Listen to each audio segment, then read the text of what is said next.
It is not even 48 hours since I published this video, StarXTerminator version 2.0 review. Since then, a lot have happened. This is probably the video of this channel who got the most attention until now, positive as negative. And even Russ itself, the creator of StarXTerminator, had to write me a mail and tell me how unhappy he is with it. And then there's so many new facts come to life which make the things even more confusing. So obviously there's a lot to unpack. So let's go.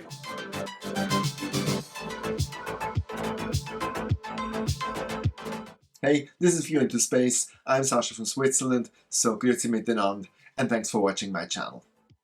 And before we start, in my last video I asked you to please subscribe, and so many of you did. So thanks a lot, I really appreciate that. But now to the topic. In this video, I kind of tested StarXTerminator version 2.0 AI 11 in a way that I threw dirt at it, very bad pictures, and tested how well can it actually remove the stars. And it did it in a very, very bad way, much worse than StarNet++. So that was really surprising. And people then ask me, so how is it against AI 10, the last AI model that was used? And even more surprising, and you can see it on this picture for example, AI 11 even performed worse than with the AI 10. So it was even more confusing. What's going on? And I published this video, but at the same time I also wrote a mail to Russ, to the creator, and asked, is this a bug or how can you explain this? And then the other thing that was really confusing is Russ actually wrote in his update email that the AI 11 version might actually take a lot of time on a computer, so he included some light models.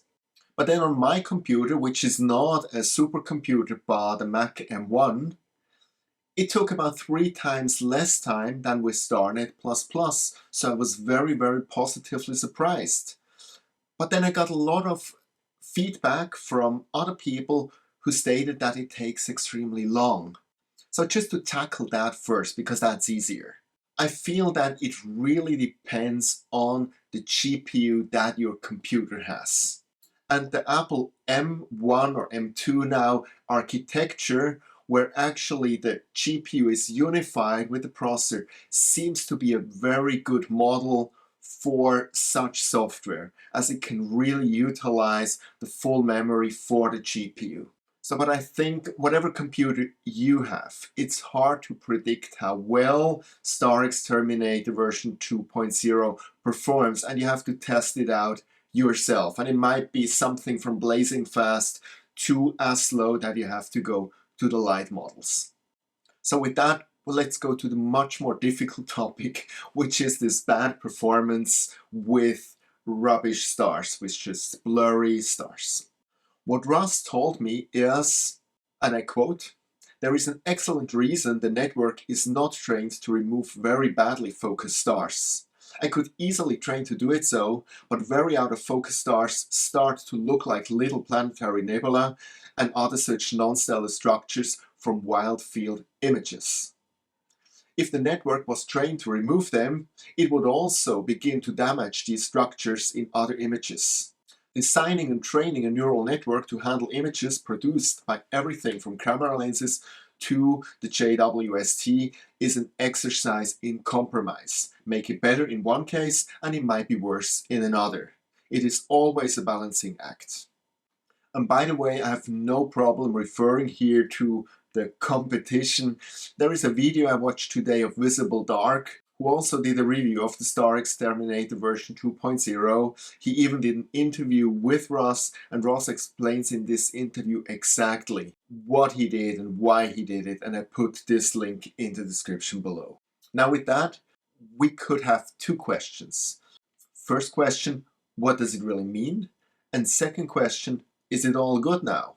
So to start with the first question, I would say what it really means is that, as Rush specifies, StarXTerminator 2.0 is designed for near perfect pictures. And I think when you look at it from this perspective, what Russ did made absolute sense. If you have a very good rig, if you make very good photos, you want to get all the details out of it. You don't want that the algorithm destroys the little galaxies, the little nebulae, simply because it misunderstands it for stars.